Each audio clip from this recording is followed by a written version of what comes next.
Welcome everybody to a look at another Eureka release from the Masters of Cinema series, and it is 1963's Cruel Tale of Bushido.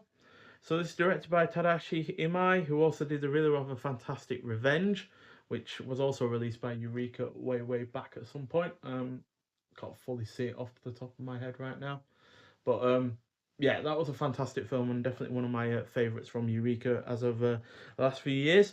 So yeah, this is a period samurai drama, clocking in at 122 minutes long. Stars like Sakinosuke Nakamura, who was also in Revenge. I've seen him in 8 other films besides that one, most notably the 5 Miyamoto Musashi films, which we've recently looked at. Again, Eureka also released those films on a Blu-ray in a nicely done box set. You've also got Satomi Oka, who was also in the 5 Miyamoto Musashi films, as well as Kai Saito, who has been in 17 other films. Not necessarily a leading man, but always nice to see him pop up, as he's been in the likes of Harakiri, The Return of Godzilla, and Satuchi's Vengeance. So after a salaryman's fiance attempts suicide, he recounts his gruesome family history, which saw generations of his ancestors suffer and sacrifice themselves for the sake of their cruel lords. So, not to get too heavy into spoilers, but yeah, those stories of his cruel lords from his past kind of morphs into more a more modern scenario where it comes his boss in terms of where he works. So that's kind of a thematic trend throughout the film itself. So yeah, despite the narrative structure to this making it at times hard to properly connect with its characters, as it shifts quite regularly from one time period to the next, it feels like an anthology film, to be honest. It does have that wraparound structure of the fiance attempting suicide at the beginning. You see it in the modern times with ambulance and big hospital and such, and then their story concludes this, but all of the stories of his ancestors occupy the middle section. So yeah, it does, on all honesty, feel like an anthology film. This definitely ultimately gets more engaging as it goes on, with the second half in particular being excellent. The cast is also great. Kinosuke Nakamura plays get my fingers up, 8 different roles, um, to keep it consistent with his ancestry and looking the same. It is generally well paced, has on point cinematography, plenty of thematic depth, effective character interactions, convincing period production, and despite being largely about samurai, it isn't reliant on action, which isn't to say there isn't any at all, but it is quite minor in comparison to the general overarching plot.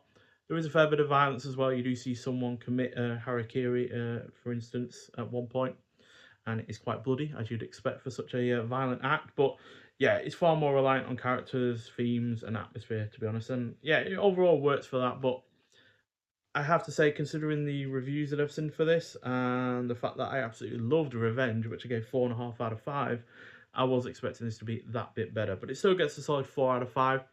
I really like the new artwork we got on the go here as well, which has been done by Tony Stella, who's worked with Eureka many a time before.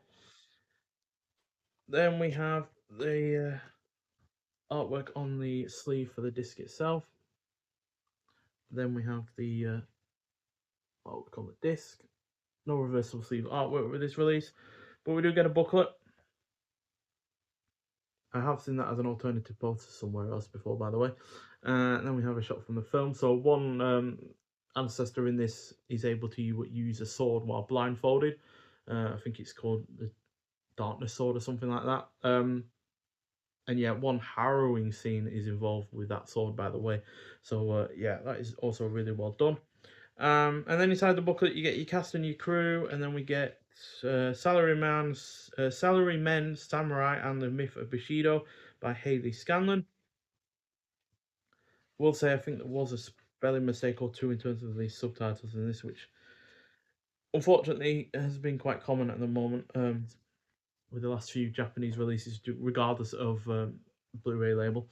And then we get a couple of shots from the film as well. So as you can see, not only samurai, but also during World War II as well.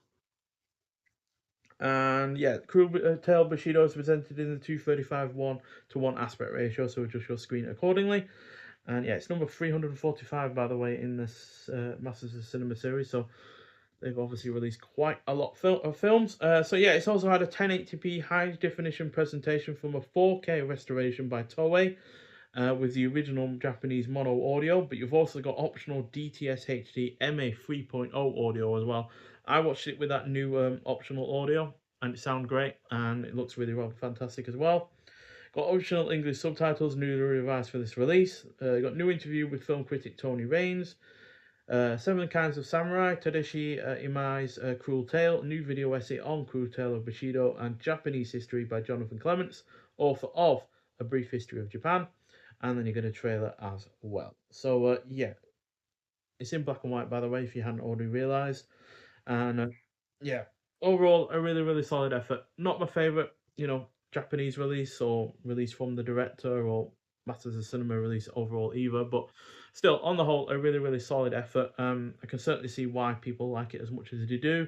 I just wish I was able to get along with the characters a bit more, or at least get more from them within the very time constraint narrative, because only 122 minutes is going over about 300 and odd years of history and such, so it does feel, obviously it doesn't go for every year, but yeah, it just feels very time constrained by time, really, to be honest, to really make the first half as engaging as it could be.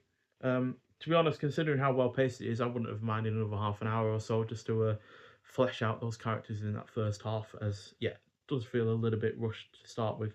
But I'd say the final three or so stories are really, really great, and that's what makes the second half as excellent as it is. Nonetheless, so thank you for watching. If you have seen Cruel Tale of Bushido before, I'd like to hear your thoughts on it. But nonetheless, thank you for watching, and I'll see you in the next one. Bye.